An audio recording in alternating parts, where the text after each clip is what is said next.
They called her an angel, soft-spoken, gentle, the kind of nurse who could calm the dying with a touch.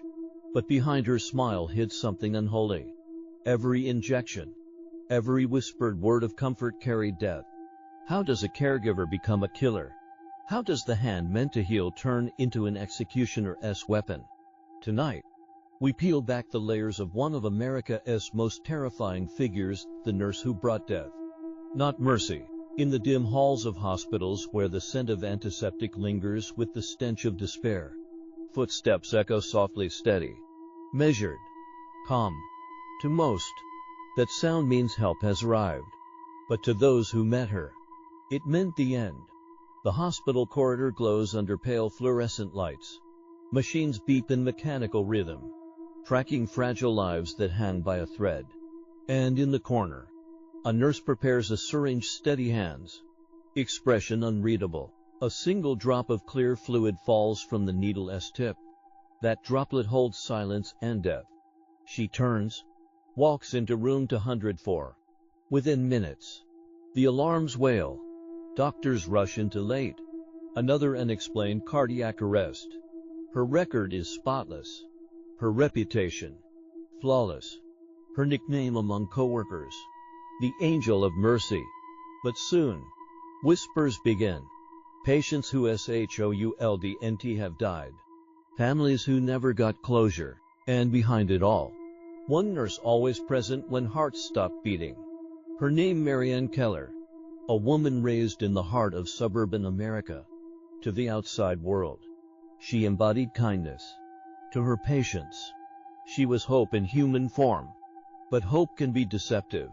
Marianne was no monster in appearance, average height, gentle voice, eyes that seemed to see right through you.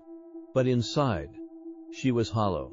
She didn't crave money, fame, or revenge. She craved control, the power to decide who lives and who dies. And in the sterile white walls of a hospital, she found her perfect hunting ground. Her story began long before the killings, in a childhood that felt like a lifetime of silence. A distant mother, an abusive father who ruled with fear and cold discipline. Marianne learned early how to hide emotion. When she watched her father strangle the family cat for making noise, she didn't scream. She only stared, fascinated. It was her first lesson in death's quiet. And it wouldn't be her last. She graduated high school with honors, studied nursing with passion. Professors described her as dedicated, meticulous, gifted. But behind those compliments lay a truth no one could see: her obsession with saving lives. It was with the exact moment a life ended. At Riverside General Hospital, she became a night shift nurse. The quiet hours, the forgotten halls, that's where she felt at home. There, no one questioned her methods. There, no one noticed the missing vials of insulin. There, no one heard her whisper to patients as their breathing slowed, "It's okay. You can rest now." At first, the deaths were written off as complications, then as coincidences, and finally, as fate. But fate had a face, and it wore a nurse's smile. Every killer has a pattern. Marianne's was elegant, almost ritualistic. A small injection before the end of her shift. A moment of calm as the patient's pulse faded. And always she'd stay until the body grew cold. Her colleagues admired her dedication. She was the one who volunteered for the hopeless cases. She said she wanted them to go peacefully. And they did every single time. But peace wasn't what she gave them. It was oblivion. The first person who suspected something was wrong was a young intern named Dr. Hayes. He noticed that many of Marianne's patients died within hours of her shift beginning. He brought it up during a staff meeting, awkwardly, nervously. The senior staff laughed it off. "You just green, Hayes. Death happens." But Hayes couldn't let it go. He started logging shifts, times, medication charts. And soon, a pattern emerged that chilled him. Every unexplained death traced back to one person, Marianne Keller. But how do you accuse an angel She baked cookies for coworkers. She held crying relatives in her arms. She even donated blood every month. No one would believe she was the hospital's silent reaper, until one night, when Hayes hid behind the medicine station at 3 a.m. Watching, Marianne walked in, opened the fridge, drew a clear liquid into a syringe, and disappeared into room 209. Minutes later, the heart monitor flatlined. Hayes rushed in, shouting for help, but Marianne just stood there, calm as ever. He was suffering, she whispered. Now he is free. The hospital tried to silence Hayes. They called it a misunderstanding. They threatened his internship, but the seed of suspicion had been planted. Soon, other staff began noticing how Marianne's locker was always locked tight, how she spent hours writing in a little black notebook, how she always requested the terminal ward. When one nurse finally peeked inside that notebook, she found a list of names, dates, dosages, and next to each a single word written in red ink: released. Marianne was quietly transferred, no charges, no investigation. The hospital didn't want scandal. They simply moved her to another facility. And there, the deaths began again. This time, faster, bolder. She had tasted immunity, and it thrilled her. Every syringe became her signature. Every life extinguished another entry in her ledger of mercy. If you've made it this far, you already know this isn't just history. It's a warning. People like Marianne don't wear monsters' faces. They wear smiles, uniforms, and trust. Before we go deeper into the descent into how she was finally caught, and the horrifying details of her final patients, make sure to subscribe to Torture History. The death toll followed her like a shadow. Wherever she worked, patients slipped away faster than statistics could explain. But Marianne Keller believed she was untouchable.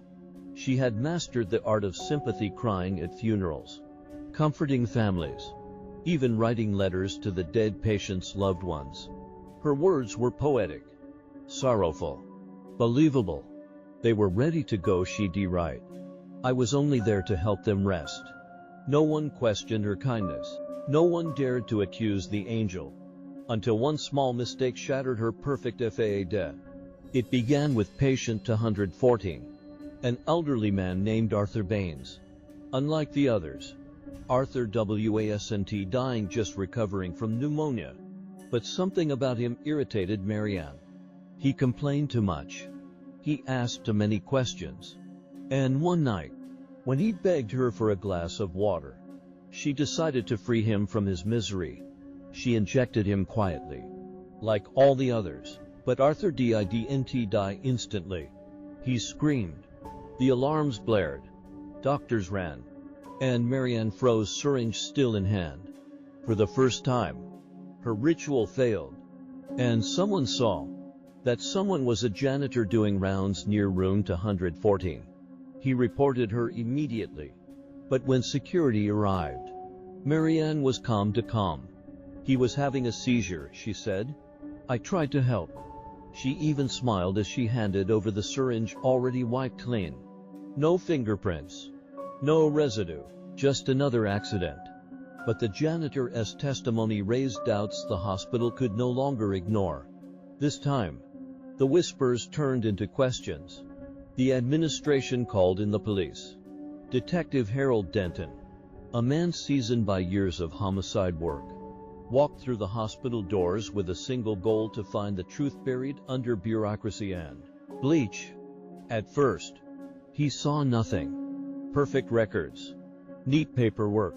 But Denton trusted patterns more than people. He started piecing together timelines, transfers, deaths, medication logs. When he saw that every patient Marianne had touched in the last 5 years had died of cardiac arrest, he felt the chill of certainty. Still, without evidence, he had only suspicion. And suspicion meant nothing against an angel. Denton needed proof, something she couldn't deny. So he watched. He spoke to nurses, doctors, janitors. He learned her habits, The midnight coffee. The quiet humming. The way she always stayed behind after shift. Then one night, he followed her. From a distance, he saw her slip into a patient's room carrying a tray. Minutes later, she came out empty-handed, her expression serene. Denton walked in and saw a man's chest rise and fall erratically before the monitor flatline. But he couldn't move yet. He needed her caught in the act. Days passed. Marianne kept working, unaware that every move was being tracked. The pharmacy began auditing its inventory. And there it was, dozens of missing vials of insulin, morphine, and potassium chloride. Finally, Denton ordered an undercover operation. A fake patient. A hidden camera. A test of her mercy. Marianne was assigned to care for the undercover patient. A man pretending to be in terminal pain. Within hours, she was whispering her familiar words. "It's okay. You can let go now." And then she reached for her syringe. 24C-2530. The arrest was silent. Almost poetic. She didn't fight. She didn't cry. She simply stared at the officers as they handcuffed her. "You don't understand," she murmured. "I gave them peace." The detectives searched her locker and found the little black notebook again. Every name, every date carefully recorded. 118 entries, each marked with the word released. That notebook became the key to one of America's most haunting murder cases. 2530C-27, the trial of Marianne Keller, soon dubbed the Angel of Death, captured the nation. The media painted her as both a monster and a mystery. Some called her evil incarnate. Others claimed she was mentally ill, a victim of compassion twisted into madness. Her defense argued she suffered from Munchausen syndrome by proxy, a psychological condition that made her crave attention and control through others' suffering. But the prosecution had the notebook, the syringes, and the families of the dead. They described her as a woman who played God and enjoyed it. 27C-2830. Witnesses took the stand. Doctors, nurses, the janitor who saw her inject Arthur Baines, and finally, Dr. Hayes, the intern who first dared to question her years ago. His voice trembled as he said, "We all trusted her. We wanted to believe she cared. But she didn't care about anyone. She cared about the moment they stopped breathing." Marianne never flinched. She watched every testimony with the same faint smile, as if everyone else was wrong. And she was still the only one who understood mercy. When the verdict was read guilty on all counts, Marianne only nodded. No tears. No outburst. Just one quiet sentence that made the courtroom fall silent. "I did not kill them. I freed them." She was sentenced to life in prison without parole, but even behind bars, she became a legend, a dark celebrity. Letters poured in from admirers, some calling her a savior, others begging for her forgiveness. And every night, the guards would hear her humming the same tune she hummed to her patients before they died. In prison, Marianne's calm never broke. She kept to herself, writing endlessly in new notebooks the warden never let anyone read. When asked why she did it, she'd answer, "Because no one else could." They were begging for an end. Years later, during a routine check, guards found her lifeless in her cell, veins cold, eyes open, and a faint smile on her lips. Beside her lay one final note: "Released." Even after her death, the legend of the Angel of Death lives on, whispered in hospitals, retold by night shift nurses who swear they sometimes hear humming in the dark corridors. And though her crimes are history now, her story reminds us of a chilling truth. Monsters don't always wear masks or carry weapons. Sometimes, they wear white coats and offer comfort. If this story made you look twice at the face of mercy, you are not alone. History's darkest figures often hide behind good intentions. Subscribe to Torture History to uncover more true horrors, the ones that live not in myths, but in the quiet corners of our past. Because the real nightmares are always human.